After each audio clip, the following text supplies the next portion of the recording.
The Atheist Debates Patreon project presents Axioms from David Hume for today. So I'm pretty sure out there somebody just cringed when I said for today instead of for today.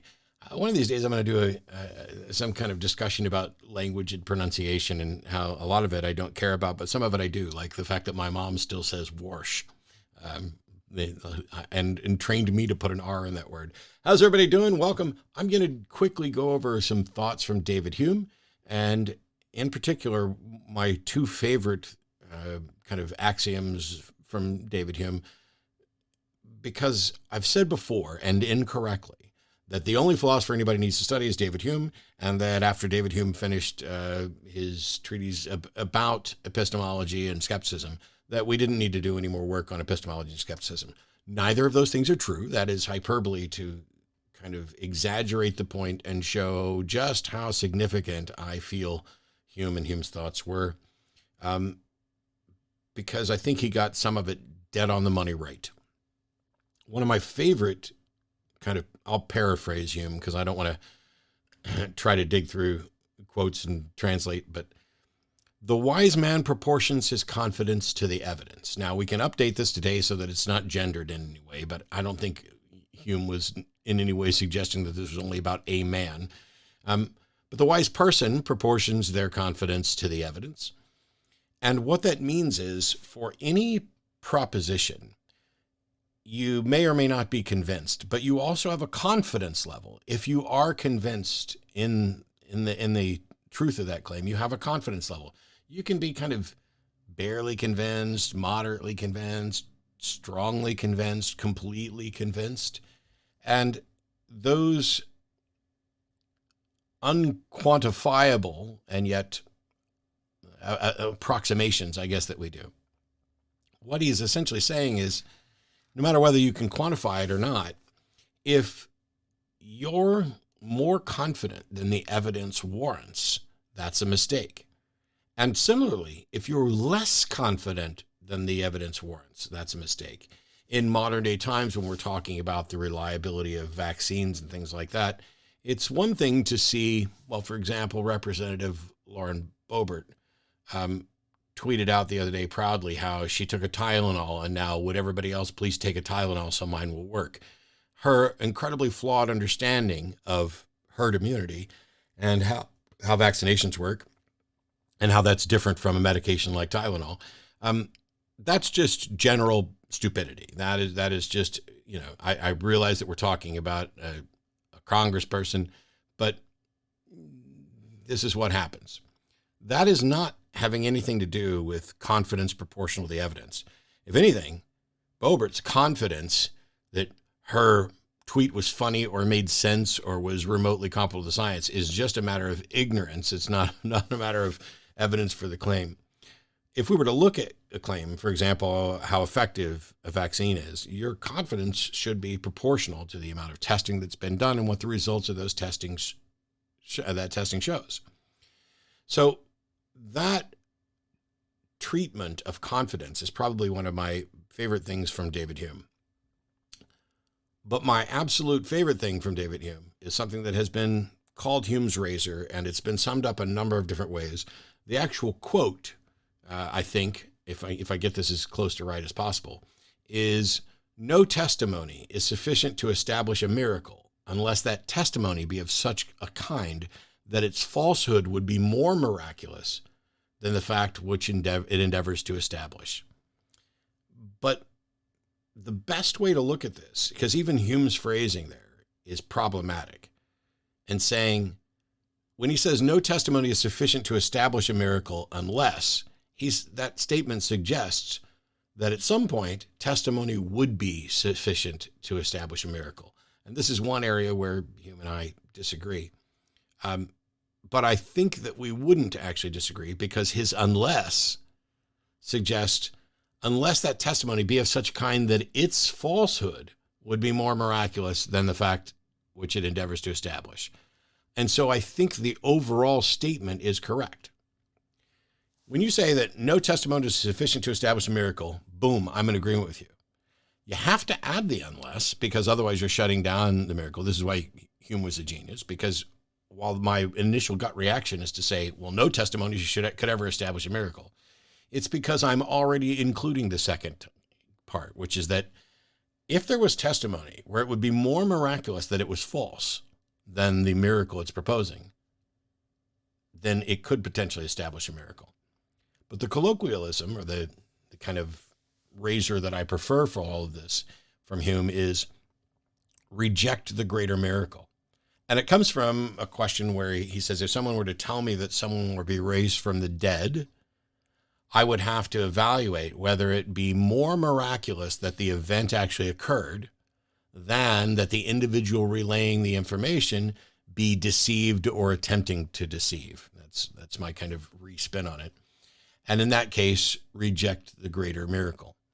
Now, it's curious that what Hume doesn't say in this is to accept the lesser miracle. And this is what happens quite often when people are trying to do skepticism. They present two possibilities and want you to accept the lesser miracle.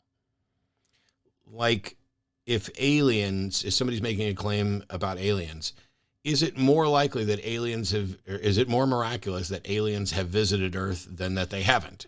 Well, yes, that is more miraculous. And so they want you to accept the lesser miracle, which is that aliens exist but have not visited Earth. And this is also a combining of terms here that shouldn't happen. When we're telling people to reject the greater miracle, we're not telling them what they should accept. We're basically saying you definitely should not accept the thing that's more outrageous. Is it more outrageous that someone be raised from the dead? Is that less consistent with the facts of reality than it is that someone would lie? No. And is it is it less miraculous that someone be raised from the dead than someone be attempting to, deceive or be deceived? No, those are commonplace things. We know that people get things wrong. We know that people lie. We know that people exaggerate. I exaggerated already in this video as well. We know that that's the way things work. We don't have evidence of anyone ever being resurrected in the sense of, as described, for example, for Jesus or Lazarus or anything else. Yes, we know of people who, in a hospital situation, who have been clinically dead and resurrected after a short period of time through medical intervention. But that's because we've come to understand that death isn't a destination so much as it is a process, and you are, dead when you are long dead. And it may be the case that as we learn more about, how the body works, if we can stop decay, and this is one of the reasons why people got into cryogenic freezing, if we can stop the decay, keep you frozen until such time in the future where they figure out more about how the body works, they may be able to revive you in some form or transfer your consciousness out or anything else like that. Those are the types of things that people wind up accepting. Now, I don't have any problem at all with anybody freezing their body. Do whatever you want with your body. And if you got the money and you think that this is a likelihood down there, or just want to give it a shot, what can it hurt? Because as far as I'm concerned, when I'm dead, I'm dead. And I don't have any concern about anything that's going to happen to me after I'm dead, because I won't be experiencing it. But when we're looking at what to believe, reject the greater miracle is, I think, the bare minimum. When you get your Nigerian prince email, which is more miraculous, that somebody has $1 million they want to funnel through you, or that somebody's lying to you and saying that they have $1 million they want to funnel through and it's part of some scam? It doesn't mean that you should become convinced that they're lying, because it doesn't say accept the lesser miracle. It just says reject the greater miracle, which is I'm not going to believe that you have $1 million waiting for me. And so how then do we overcome that? Well, we overcome that by presenting better and better evidence. You can say, hey, here's the bank statements. Here's this evidence. And then boom, present me with $1 million. Curiously, though, the Nigerian prince scams involve you doing more and more work to kind of earn this money, or them piecemealing things out. And similarly, when I engage with theists and creationists, they seem to accept miracles by rejecting the lesser miracle, not rejecting the greater miracle. Let's say that, is it more likely that Jesus rose from the dead than it is that people were deceived into thinking this and then spread it, or people were intentionally trying to deceive people? We know without doubt that the likelihood that someone was raised from the dead is a greater miracle than that people lied or people were lied to. That's just the way the world works. However, they add in an even greater miracle, and that is that there's an all-powerful being that exists outside of space and time. And then instead of rejecting that greater miracle, they accept the lesser miracle, that because this thing here is possible and hasn't been demonstrated to be false, that all of a sudden makes it plausible.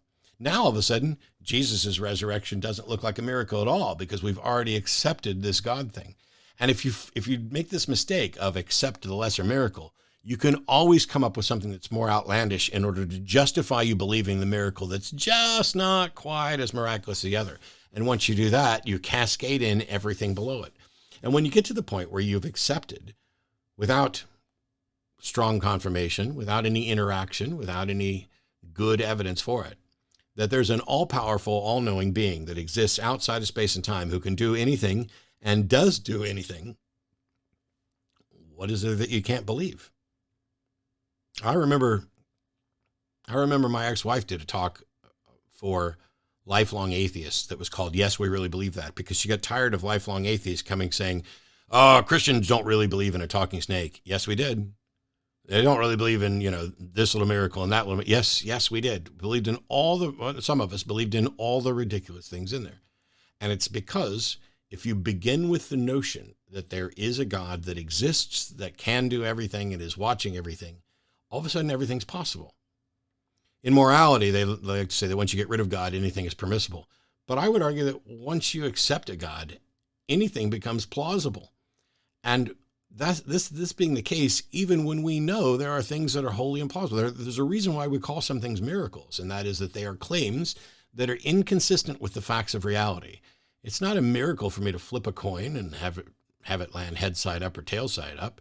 It's a little bit closer to a miracle to have it land on its edge, which was a great foundation for a Twilight Zone episode, but it's not truly a miracle because it doesn't violate the understanding of the laws of physics in there. But for me to open my mouth and have a black hole come out that's going to consume everything here at the table, and then I close my mouth and the black hole's gone, that is inconsistent with any of the facts of reality that we understand. And so that would be incredibly miraculous. But if there was a God, something like that would be trivial. David Hume had a number of great thoughts, and I can't recommend his books highly enough. But the wise person proportioning their confidence to the evidence is a cautionary tale. It's kind of like Bertrand Russell's "It's a wise thing now and again to hang question marks on things we've long taken for granted." That exercise in constantly being humble, of revising one's views on things and making sure that one's views are tentative and subject to revision based on new evidence. Those are both important. Hume, proportioning your confidence to the evidence, basically means don't be too confident in the views, especially don't be too confident in them just because they're yours. Because, well, those of us who learned something, there's two different ways you learn things. One is that you learn a positive fact from someone who knew something you didn't and presumably is at least colloquially smarter than you on that. The other one is where you learn a negative lesson from someone who's made a mistake that you don't have to make now because you've seen it, and we like to think we're superior to them. And so this process where we're smarter than people who made the mistakes we learned from, we're exactly as smart as we are because we're us when we learn from our mistakes, and the people who we learned from are smarter than us. And so if we learn something from someone, we elevate their esteem in our mind in the same way that we elevate claims unjustly once we've accepted something else. And this is how you build up a foundation where one person is the head of your church.